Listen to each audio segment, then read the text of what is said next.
nang ipakilala po ng ating Panginoong Kristo kung sino ang Diyos na dapat nating makilala at paglingkuran, sino kaya at ilan ang Diyos na kanyang ipinakilala?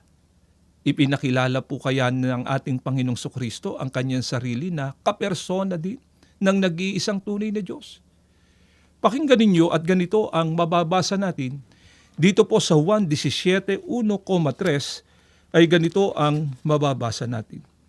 Pagkasabi ni Jesus nito, tumingala siya sa langit at nagsabi, Ama, dumating na ang oras, luwalhatiin mo ang iyong anak upang luwalhatiin ka rin ng iyong anak.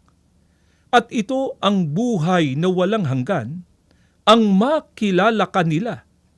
Ikaw na kaisa-isang tunay na Diyos at si Jesucristong sinugo mo.